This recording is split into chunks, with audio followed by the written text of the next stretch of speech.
Hey there, thanks for tuning into Duckbricks. I'm Chris, and today we are combining two massive Ninjago sets to make an even bigger Ultra Mech. The two sets in question are, number one, Nia's Water Dragon, which is hanging directly above my head from Ninjago Season 14 Seaboard, as well as Nia's Samurai X Mech from Ninjago Season 15 Crystalized, mashing them together to make Nia's Ultra Water Dragon Mech, which you can see right there. This combo model was built by the incredibly talented Ransom Fern, who is pretty famous for rebuilding LEGO's official UCS Hulkbuster set into a much better and more accurate model. Now, I actually got the chance to meet and interview Ransom Fern in Singapore and learned a lot more about his building process, which honestly spurred me on to buy all the instructions for his mocks because he is one of the most talented mockists out there. I can't wait to dive into this incredibly interesting, innovative, and posable combo build, and so, without further ado, let's jump into our review of Nia's Ultra Water Dragon Mech right now. Okay, so Nia's Super Water Dragon Samurai is here. This is a combo model of Nia's Water Dragon from Seabound, as well as Nia's Samurai X Mech from Ninjago Crystalized, and it takes most of the parts in that set and combines it into one large mech. In case you're curious, here's a look at every single piece included in both of those sets all mixed together, and voila! Once the mech is done, here's a look at which pieces are left, in case you're curious exactly what volume of pieces that the build actually uses. This is one of the most posable mechs made by creator Ransom Fern, who you might know from building the massive Hulkbuster UCS revamp, which used just the pieces in that set to basically make it a much more accurate build.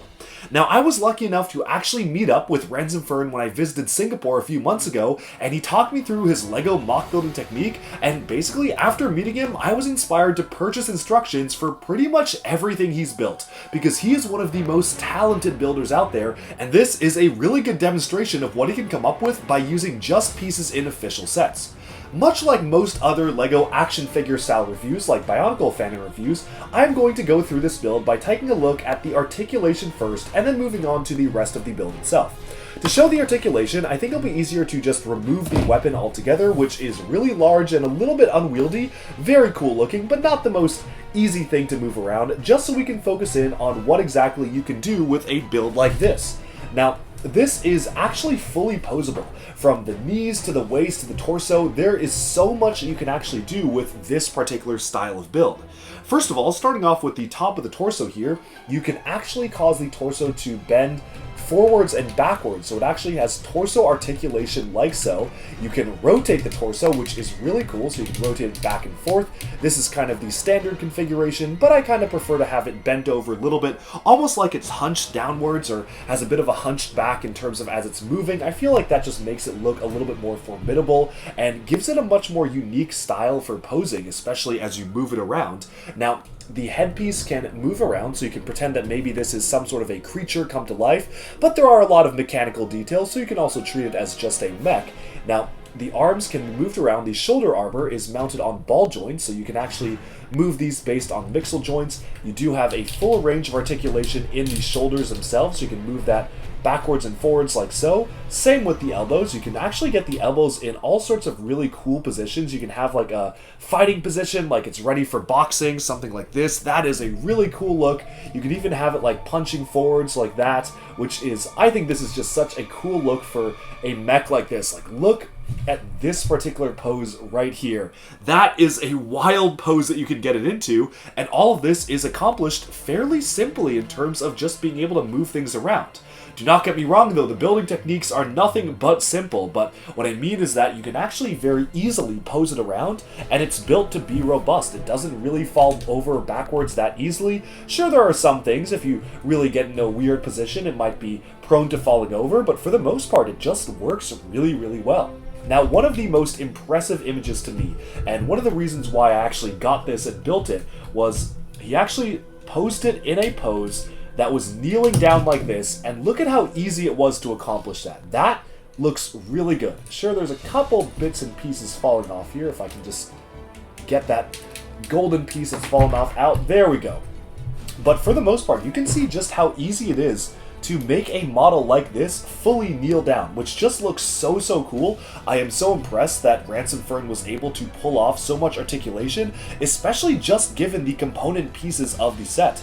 As someone who actually had to literally do something like this on LEGO Masters, which was, if you've seen one of the later episodes, it was the 2K Drive one, we were given a pile of pieces and just told to build something from that pile without access to all the other parts.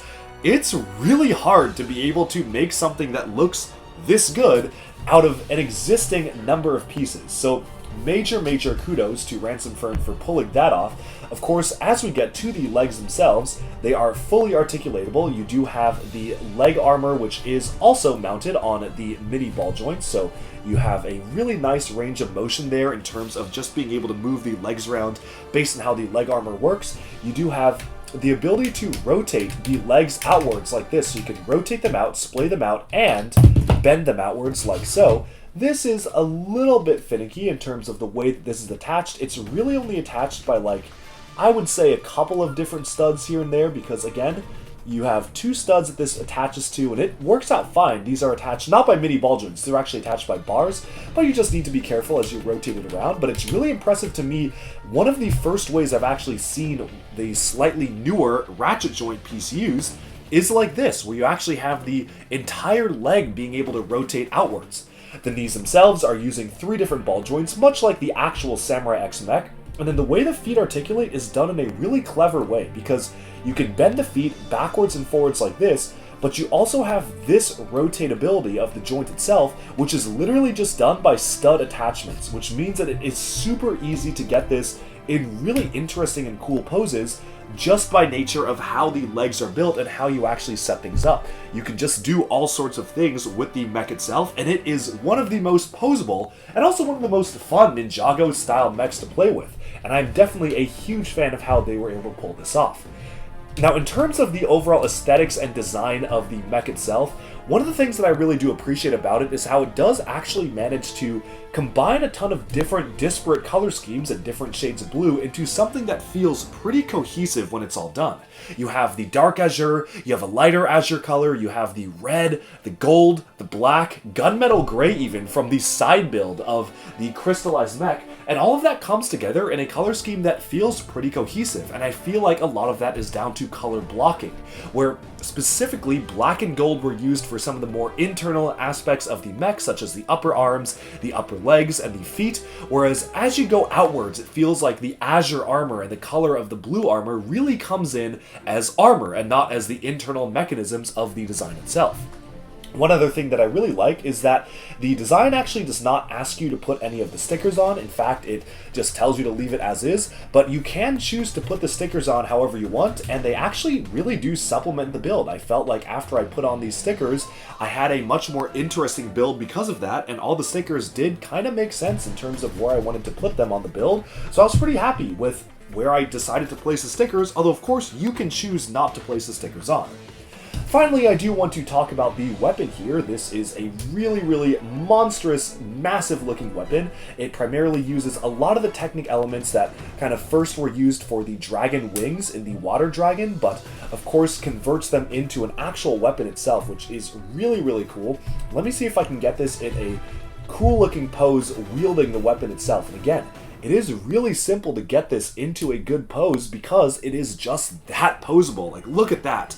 That is immediately one of the most dynamic poses that you can get out of something like this, and it was super easy to get it into this pose because it's just so easy to play with. Overall, very pleased with the way that this is built and posed, and the weapon itself I think is pretty good, especially because he was working on limited pieces. This is maybe a little bit too much Technic for my liking around this area. Like, there's a lot of Technic beams going on there, but I guess given the parts that were available, this totally makes sense that this was what was used for the weapon. One really nice touch that I do appreciate is that there is actually space for a minifigure pilot in the back, so if you do want to put Nia in the Samurai X Mech, there is space in the back and an openable cockpit. Let me reset this back into more of a standard pose here so you can kind of see what the back looks like, because I realize we've been focusing a lot on the front and not a ton on the back, which I actually do want to call out is really done well.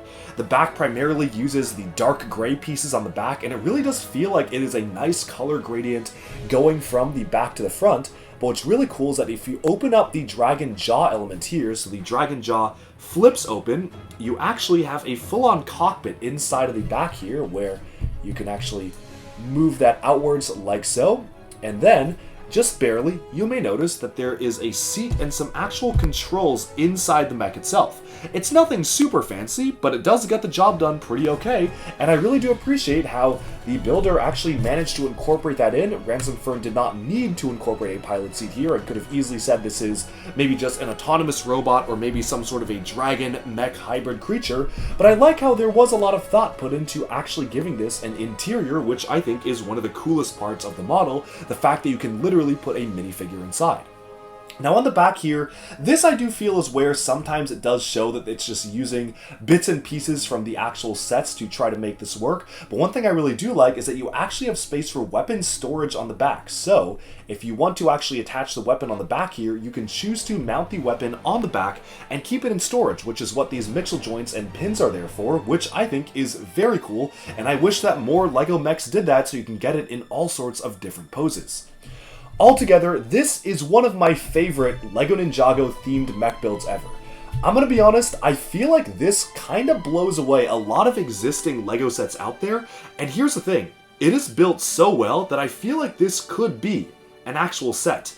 This really does feel like it functions like a set. There's nothing that's really that finicky about it or things that fall off. I mean, it is pretty stable, despite the wide range of articulation. This has more articulation than, I want to say, any LEGO mech ever. Yeah, I think it's more articulation than any LEGO mech ever. Feel free to fact check me on that, but to my knowledge, I don't think that there has been a mech out there that, in addition to having knee, full ankle, full leg, full arm articulation, and head articulation, you have a rotatable waist, as well as this, which bends forwards and backwards in a very strong manner. I don't think they've ever done that before, with all of the different points of articulation. So I think that is really cool and absolutely commendable as a mech of this size. It's really hard to pull that off in a stable fashion. And altogether, given that this is a combo model, I am so impressed, and I cannot wait to see what Ransom Fern is cooking up next, because I know that he's working on a combination of Jay's Titan Mech and Zane's Titan Mech, and oh my goodness, I cannot wait for that to come out.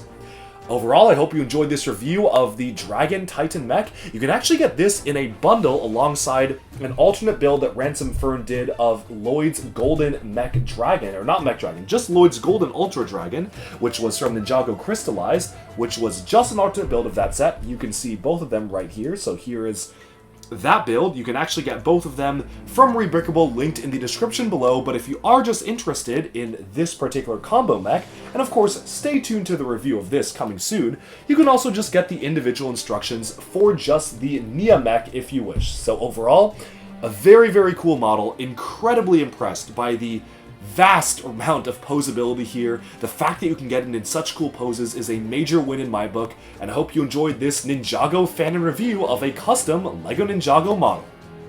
Look at that insane pose we just got this in. I just had to end the video on this because this is just so cool, just how posable this thing actually is. Alright, and with that, we have summed up our look at Nia's Ultra Water Dragon Mech, combining the Seabound Water Dragon with the Crystalized Samurai Mech and mashing them up into a much bigger and arguably cooler model. Thanks to Ransom Fern for making the instructions for this. If you're interested in building this model yourself, you can find the instructions linked in the description below. This is so cool. Thank you so much for tuning in. I hope you enjoyed this video, and bye for now.